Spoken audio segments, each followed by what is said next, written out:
Good evening. In the order of presentation, be myself. I'll be introducing Chief of Detectives Bob Boyce to give you details of the investigation we would like to speak about. The mayor will then speak, and then Eric Adams, the borough president of Brooklyn. We're here this evening asking you through the media to assist us in asking the public's assistance in apprehending an individual that we have now identified we believe is responsible for the murder of the child on Sunday evening in Brooklyn. And we will give you an update on that investigation and why we believe that the individual that we have identified, which is on this poster to your right, my left, is the individual that we are seeking for the murder on Sunday evening in Brooklyn. With that, I would like to ask Chief of Detectives Bob Boyce, to update you on the investigation that he has been leading since the events of the weekend in Brooklyn. As you're aware, there was a 19-year-old woman stabbed to death Friday evening in the 7-5 precinct. 2 nights later, Sunday evening, 2 young children assaulted in an elevator in one of the public housing developments in that area, with one child, the young boy, dying, and the young female child, fortunately, surviving and in the hospital recovering. We need your assistance. We need the public's assistance to apprehend this individual as soon as possible. Chief Boyce. Good evening.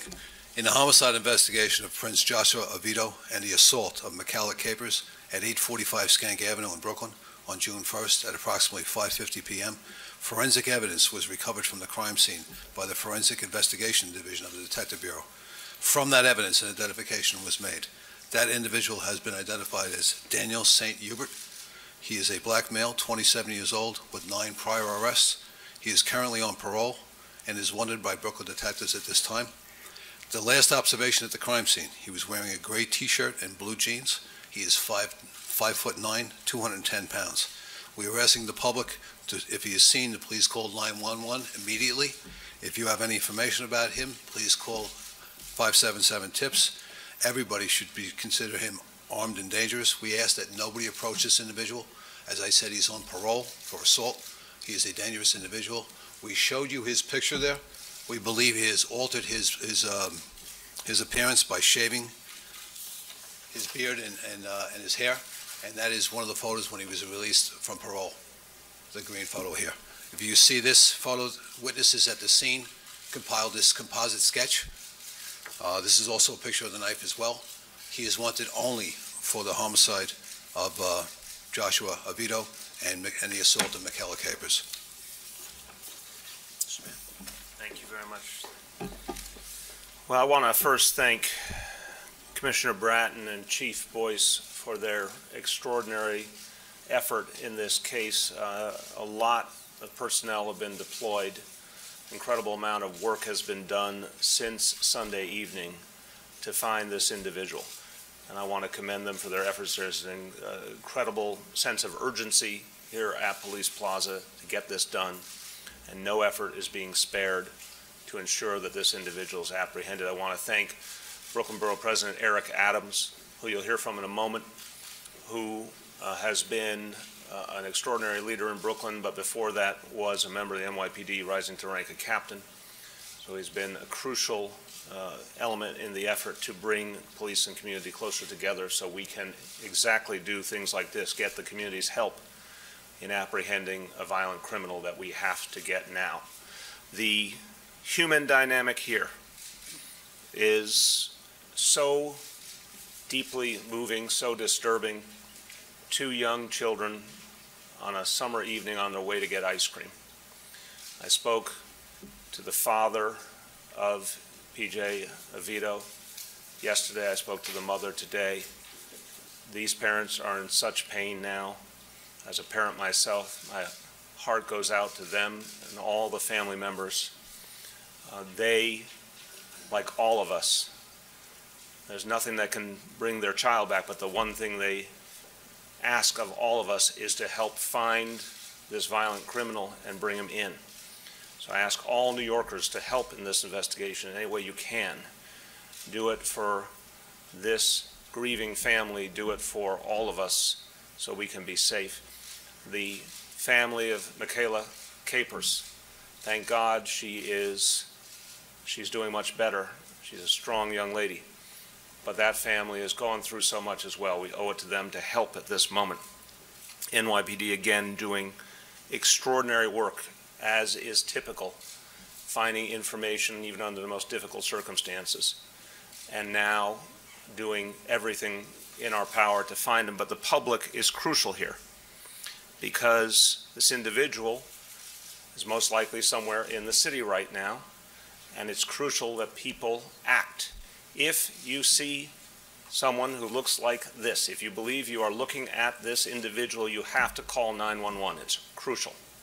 You have information. You're not actually witness to where the individual is, but you have information. Call 1-800-577-TIPS.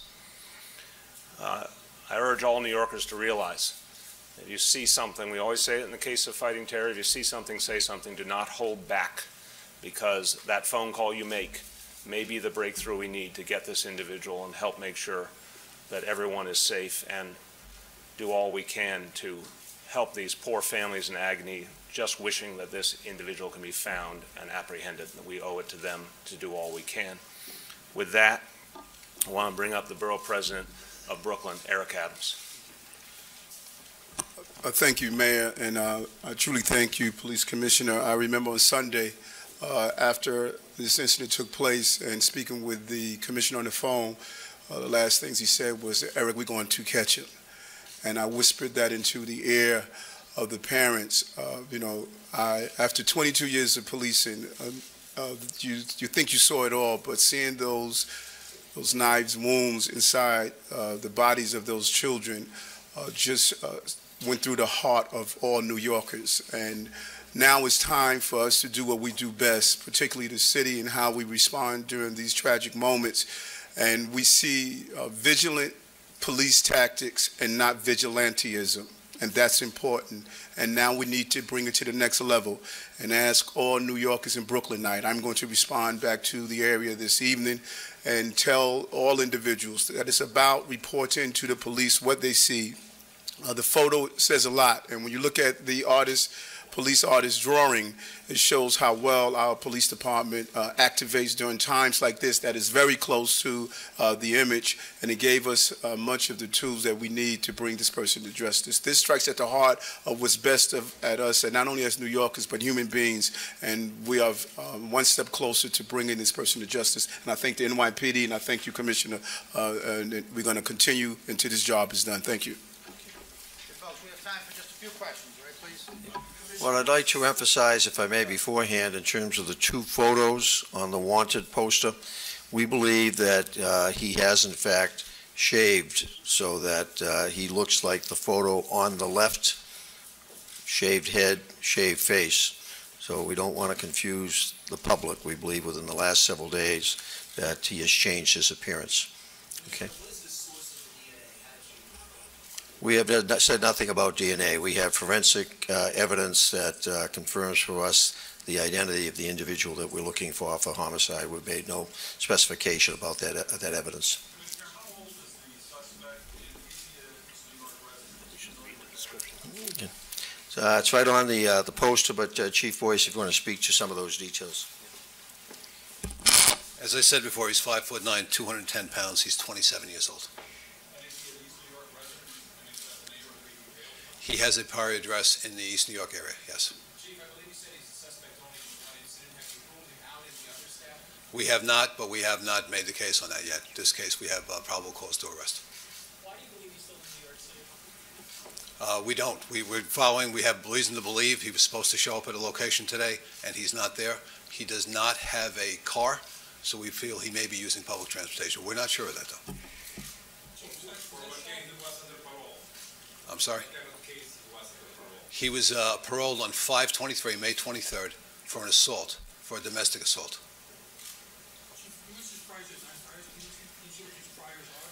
Most of it is he's a violent individual. He assaulted a corrections officer. He assaulted a police officer.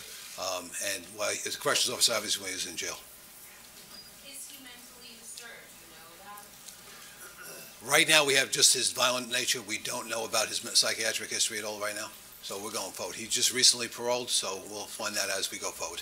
Two more questions, two more, Is please. the plan still to add more police officers in housing projects around the city? Can you elaborate on that plan a little bit more? I'll say broadly, the Commissioner has already been making some substantial moves to reinforce some of the precincts that need additional help. And some of those are areas where there's a lot of public housing developments. Look, we know there's a lot we have to do here. I said the other day, we are going to move to immediately implement the security cameras for which the funding was already there, but the action wasn't. I said that was an unacceptable state of affairs. We will fix that immediately. All those security cameras will be in place this year. Commissioner and I have been talking now for weeks, and he has been making very decisive actions to reinforce, again, key precincts. That will continue. The Commissioner can go into detail. But we're going to be working very closely with residents of public housing, not just at the boulevard houses and the surrounding developments, but in other areas that have been hard hit, to find ways to help them more effectively and beef up and work more closely with them to keep them safe. Jake, last. I'll just follow up on the housing. As Chief Gomez, the chief of the Housing Bureau, testified at City Council yesterday, over the last 3 weeks, we have in fact been beefing up significantly the Housing Bureau policing of the developments, particularly those developments that have shown a spike in crime in recent weeks. Additionally, on the beginning of July, when our current recruit class of 600 officers comes out of the academy, there'll be a significant additional complement of officers going into the housing developments as we begin the summer months. Do you mind explaining a little bit more about the forensic evidence that led to the identification? No, we'll just leave it at that we have forensics evidence that leads us to believe that the individual we're asking the public assistance and your assistance in locating is this individual. That's why he is now wanted for homicide and identified with a photograph and name as the suspect, we believe, on the Sunday night incident. As we've indicated, we have not ruled him out on the Friday night stabbing death of the 19-year-old. Okay, Okay, we have thank copies you. of that poster for you available. But thank you very much, folks. Mr. Mayor, thank you. Thank you. Thank you, Borough sir. President. Eric, thank you.